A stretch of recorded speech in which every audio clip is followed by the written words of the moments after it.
দিছে আজকে 2 বছর হয়ে গেছে।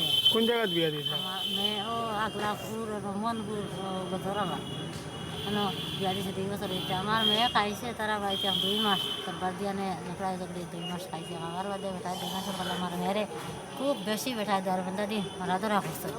মারা ধরা করার বাদে আমার মেয়ের আইরো গেছিল নিয়ে মসজিদের মেসা বা তাই বাইরেও একজন আইসন আইয়া তারা দরবান্ধা খুলিয়েছেন, খুলিয়া কইছেন মানুষ হলাম মারে নি গরু ছাগল মানুষ ইলা ফিটে না, তাই তার লাগে ইলাম আড্ডা, তুমি কারণ যদি খুশায় না তো বেশি দিলেই তাই লাস্ট। অর্থাৎ অভিযোগ শুনলেন। এবার বিস্তারিত জানতে সরাসরি যাব, প্রতিনিধি রামধন রয়েছে আমাদের সঙ্গে। রামধন, হাইলাকান্দি জেলা ম্যাজিস্ট্রেটের কার্যালয় একেবারে রণক্ষেত্রে পরিণত হয়। এক স্ত্রী থাকা সত্ত্বেও অন্য যুবতীকে বিয়ে করার দায়ে এবার স্বামীকেই মারধর করেন তার পূর্ববর্তী স্ত্রী। কি জানতে পারছো, পুলিশ কি পদক্ষেপ নিয়েছে? নিশ্চিতভাবে সোনালী, দেখো হাইলাকান্দিতে এই ঘটনা সংঘটিত হয়েছে, যেখানে প্রথম স্ত্রীকে রেখে অন্য এক যুবতীকে নিয়ে প্রথমে প্রেম বা অন্য সম্পর্ক গড়ে তোলা হয়েছিল এবং ইতিমধ্যেই তাকে নিয়ে বিবাহ সূত্রে বা কোর্ট ম্যারেজ করতে হাইলাকান্দি জেলা নিয়াদেশের কার্যালয়ে পৌঁছেছিলেন শরীফুদ্দিন লস্কর নামের এই ব্যক্তি। এবং যখন এই খবর শুনতে পারেন তার প্রথম স্ত্রী, অর্থাৎ বিয়ের 2 মাস পর যে স্ত্রীকে বাড়ি থেকে তাড়ানো হয়েছিল, অর্থাৎ যার উপর এত অত্যাচার চালানো হয়েছিল, তাকে এই বাড়ি থেকে বের হতে বাধ্য করা হয়েছিল, সেই স্ত্রী কোন ধরনের ডিভোর্স ছাড়া তার পরিবর্তে অন্য মহিলাকে বিবাহ করার চেষ্টা করেছিলেন শরীফুদ্দিন লস্কর। এবং সেই ঘটনার খবর পেয়ে তার প্রথম স্ত্রী ওই দিনও জেলা ন্যায়াধীশের কার্যালয়ে পৌঁছেন এবং সেখানে এসে প্রথমে মারধর বা এই উত্তেজনা পরিস্থিতির সৃষ্টি হয়। কারণ প্রথম স্ত্রী রয়েছেন, সেখানে কোনো ধরনের ডাইভোর্স হয়নি, প্রথম স্ত্রীকে অত্যাচার করে বাড়ি থেকে তাড়ানো হয়েছিল এবং এবার দ্বিতীয়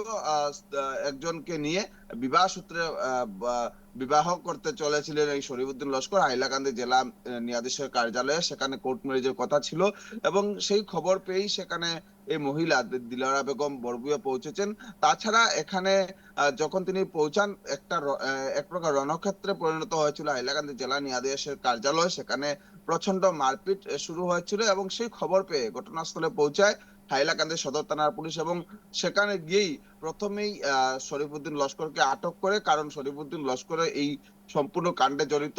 এবং তার পরবর্তীতে তারা হাইলাকান্দি সদর থানায় গিয়ে এই শরীফুদ্দিন লস্করের নামে একেবারে লিখিত অভিযোগনামা দাখিল করেছে এবং তারা সম্পূর্ণভাবে উল্লেখ করেছে বিগত 2 বছর পূর্বে সেই মোহনপুর বর্ণীপুর জিপির এই মহিলা এই পুরুষ শরীফুদ্দিন লস্করের সঙ্গে দিলারা বেগম বরবুইয়ার বিবাহ হয়েছিল এবং 2 মাস পর, বিবাহের মাত্র 2 মাস পর তাকে এক প্রকার অত্যাচার করা হতো, তাকে মানসিক ভাবে অত্যাচার করা হতো। তার ফলে তাকে বাড়ি থেকে বের হতে হয়েছিল এবং এবার যখন তাদের দুজনের মধ্যে ডাইভোর্স হয়নি, অর্থাৎ শরীফুদ্দিন লস্করের প্রথম স্ত্রী দিলারা বেগম লস্কর বরবুইয়ার সঙ্গে কোনো ধরনের ডাইভোর্স হয়নি তাদের, এবং বিনা ডাইভোর্সেই দেখা যাচ্ছে দ্বিতীয় বিবাহ করতে চলেছিলেন শরীফুদ্দিন লস্কর।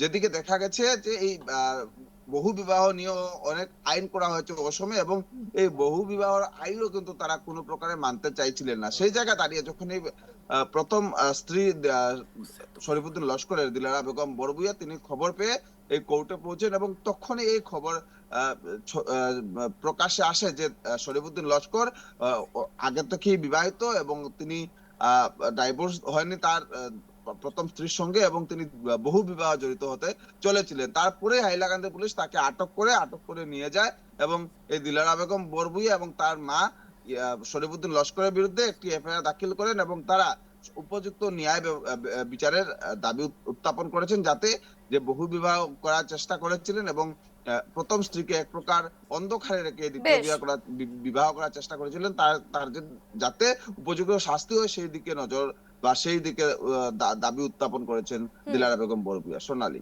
ধন্যবাদ তোমায় রামধন।